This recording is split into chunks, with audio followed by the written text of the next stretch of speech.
স্বাগত জানাচ্ছি সুমন সরোয়ার বলছিলাম উৎপত্তিস্থল সুমন সরোয়ার থেকে।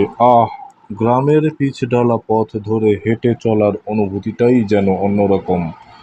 মনে হচ্ছে প্রকৃতির একেবারে কাছাকাছি চলে এসেছি। পথের মসৃণ কালো রেখা দিগন্তের দিকে মিশে গেছে, আর তার দুপাশে সবুজের ঢেউ খেলছে। কোথাও সদ্য বোনা ধানের চারা সারি সারি দাঁড়িয়ে যেন এক নতুন জীবনের হাতছানি। আবারও কোথাও মাটি প্রস্তুত করা হচ্ছে, রোদে পোড়া নরম মাটি যেন আগামী ফসলের স্বপ্নে বিভোর। আমার পায়ের নিচে হালকা কাঁকড়াগুলো জানান দিচ্ছে যে আমি প্রকৃতির খুব কাছেই আছি। যতটুকু চোখ যায় শুধু সবুজ আর সবুজ। হালকা বাতাসে সেই সবুজ ঢেউয়ের মতো দুলছে আর সূর্যের আলোয় চিকচিক করছে। এই দৃশ্য মনটাকে শান্তিতে ভরিয়ে তোলে। শহরের কোলাহল যেন বহুদূর হারিয়ে যায়। পথের দুপাশে নানা ধরনের গাছ মাথা উঁচু করে দাঁড়িয়ে আছে, কিন্তু পুরনো বটবৃক্ষ জাতের ডালপালা বিশাল আকারের, যেন ক্লান্ত পথিকদের একটু ছায়া দেওয়ার জন্যে প্রস্তুত।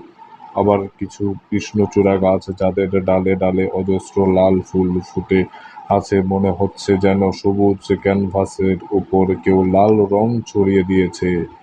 এছাড়াও আরো জান কত না জানা গাছপালা, তাদের পাতার নকশা ভিন্ন, ফুলের রং ভিন্ন, কিন্তু সবাই মিলেমিশে এক অপরূপ প্রকৃতির শোভা সৃষ্টি করেছে। মাঝে মাঝে হালকা বাতাস ভেসে আসছে, আর সেই বাতাসের সঙ্গে মিশে আছে মাটির সোদা গন্ধ আর বিভিন্ন ফুলের মিষ্টি সুবাস। পাখির কলকাকলি যেন এই শান্ত পরিবেশের নীরবতাকে আরো মনোরম করে তুলেছে। মনে হচ্ছে যেন প্রকৃতির নিজস্ব অর্কেস্ট্রা বাজছে, আর আমি সেই সুরের মূর্ছনায় হারিয়ে যাচ্ছি। এই গ্রামের পথ শুধু হাঁটার পথ নয়, এটা যেন প্রকৃতির পাঠশালা। এখানে এলে বোঝা যায় প্রকৃতির কত রূপ, কত রং, আর কত নীরব ভাষা। এই শান্ত স্নিগ্ধ পরিবেশ মনটাকে শান্ত শান্তি দেয়, আর প্রকৃতির প্রতি ভালোবাসা আরো গভীর হয়। সত্যিই এমন মনোরম দৃশ্য দেখতে পাওয়া এক অসাধারণ অভিজ্ঞতা। এক পিচঢালা পথ বয়ে গেছে শান্ত গ্রাম বাংলার বুক চিরে। সেই পথের সেই ধারে ছড়িয়ে আছে অগণিত ফসলের ক্ষেত। কিছু জমিতে ফসল ইতিমধ্যেই রোপণ করা হয়েছে, আবার কিছু জমি রোপণের অপেক্ষায়, যেন প্রকৃতির নিজেই তার আঁচলে সবুজের আঁচড় কেটে রেখে গেছে। হাঁটতে হাঁটতে আমি দুপাশের দৃশ্য অবলোকন করি। যতদূর চোখ যায় শুধু সবুজের সমারোহ। মাঠ ভরা ধান, গম, শাকসবজি কিংবা পাটের গাছ যেন মিলেমিশে এক ছায়াঘন সবুজ ক্যানভাস এঁকে রেখেছে। এই পথ ধরে হাঁটার সময় মনটা অজান্তেই শান্তিতে ভরে ওঠে। চারদিকে এক নীরব নির্মল পরিবেশ, শুধু মাঝে মাঝে পাখির কিচিরিমিচিরি, হালকা বাতাসে গাছের পাতার মৃদু ঝিরিঝিরি শব্দ। পথের ধারে ছায়া দিক পথের ধারে ছায়া দিয়ে দাঁড়িয়ে আছে নানান রকম গাছ, কোথাও আম গাছ, কোথাও কাঁঠাল, নারকেল কিংবা বাঁশঝাড়। সেই গাছগুলো শুধু ছায়া নয়, গ্রামীণ জীবনে পরিপূর্ণতা ও সৌন্দর্যকেও মনে করিয়ে দেয়। এ দৃশ্য যেন কেবল চোখের আরামই নয়, মনের গভীরে এক প্রশান্তি এনে দেয়। প্রকৃতির এই সহজ সরল রূপ আমাদের ব্যস্ত যান্ত্রিক জীবনের ক্লান্তি ভুলিয়ে দেয় মুহূর্তে। গ্রামের এই নিঃশব্দ শান্তি, এই সবুজের রাজ্য, সব কিছু মিলে এক অনন্য অনুভূতি জাগিয়ে তোলে, যা ভাষায় সম্পূর্ণ প্রকাশ করা কঠিন।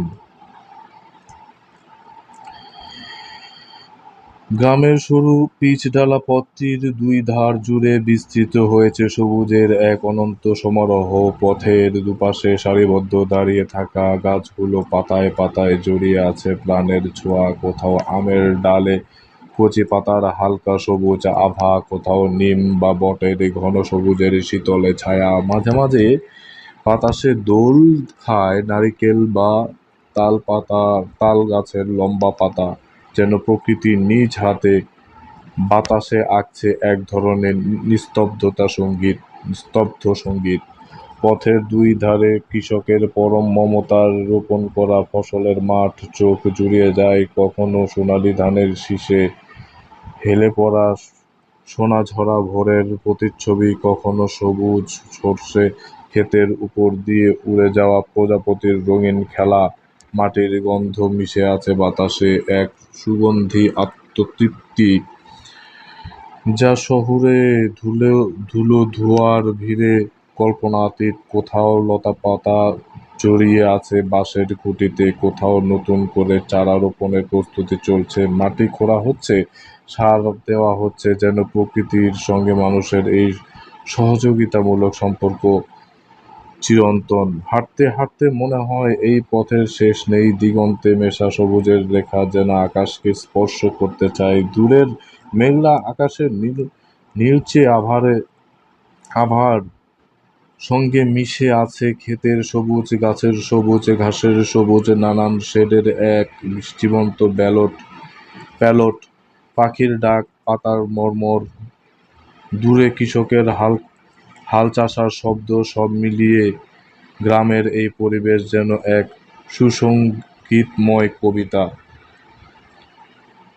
প্রতিটি পদক্ষেপে নতুন কিছু চোখে পড়ে, একটি ফুল, একটি পোকা, মাটিতে লেগে থাকা শিশিরের ফোঁটা, কিংবা রোদের ঝিলিক দিয়ে যাওয়া পথের পিচের কালো রং। গ্রামের এই সাধারণ পথটি আজ শিল্পীর ক্যানভাসের মতো প্রাণবন্ত।